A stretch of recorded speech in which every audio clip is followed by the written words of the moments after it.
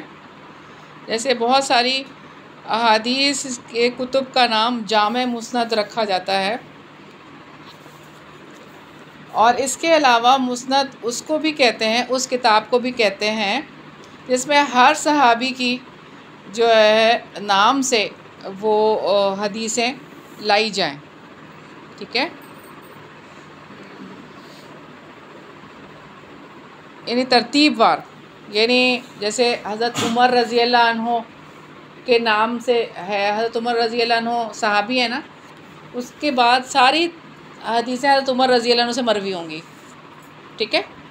وہ ختم ہوں گی تو اس کے بعد دوسرے صحابی کی حدیثیں آنا شروع ہو جائیں گی، وہ ساری آتی رہیں گی، یعنی سیکوین وائز ایسے آئیں گی. وہ اس کو کہتے ہیں مسند. ٹھیک ہے.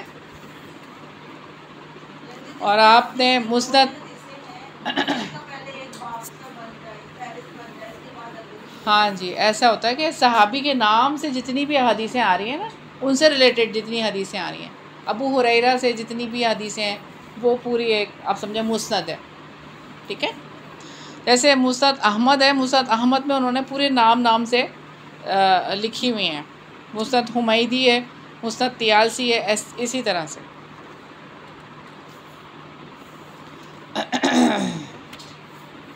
ٹھیک ہے. اور کوئی بات جو رہ گئی؟ ضعیف روایات کی اتنی کتابیں ہیں، پڑھی بھی جا رہی ہیں، لوگ گھروں میں بھی رکھی ہوئی ہیں، تو کیا وجہ ہے کہ جب ایک چیز صحیح ثابت ہو گئی ہے، حق ثابت ہو گیا اور اتنی کثیر تعداد میں موجود ہے، تو وہاں پہ پھر ان کی گنجائش کیوں ہے؟ وہ ختم کیوں نہیں کر دیا جاتا؟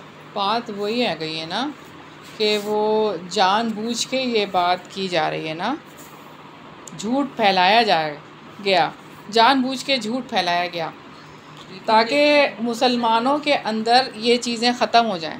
لیکن وہ بھی مسلمان ہی ہے جو یہ کر رہے ہیں. جیسا بھی انہوں نے کوشچن کیا تھا نا کہ کچھ لوگ کہتے ہیں کہ فضائل کے معاملے میں نا آپ ضعیف حدیث کو بھی لے سکتے ہیں تاکہ لوگ نماز میں موٹیویٹ ہو جائیں یا اس طریقے سے. نہیں، اور کئی علماء اس کا بتاتے ہیں.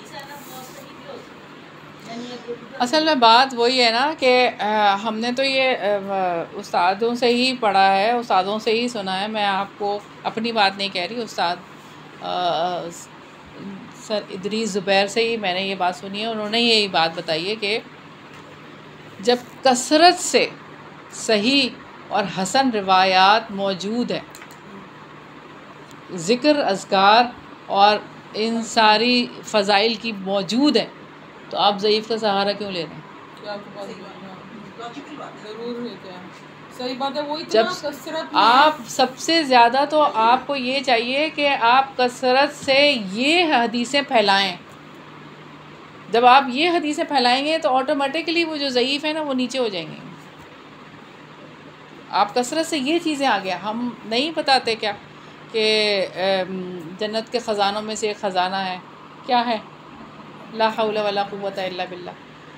تو یہ لوگوں کو بتائیں، کثرت سے بتائیں. پھر اس کے بعد کیا؟ تو ہاں، بس اس کے بعد کوئی اور کلمہ آپ کہو گے، یہ ہاں، زیادہ اس سے ہو گیا. سبحان اللہ والحمد للہ ولا الہ الا اللہ واللہ تسبیحات اکبر. فاطمہ ہیں جو یہ سوتے وقت آپ سے دم کرتے تھے. اسی طرح جو شام کے اذکار صحیح ہیں. احادیث ہیں ان کو آپ پروموٹ کریں، ان ذکر اذکار کی بھی وہ پروموٹ کریں زیادہ سے زیادہ.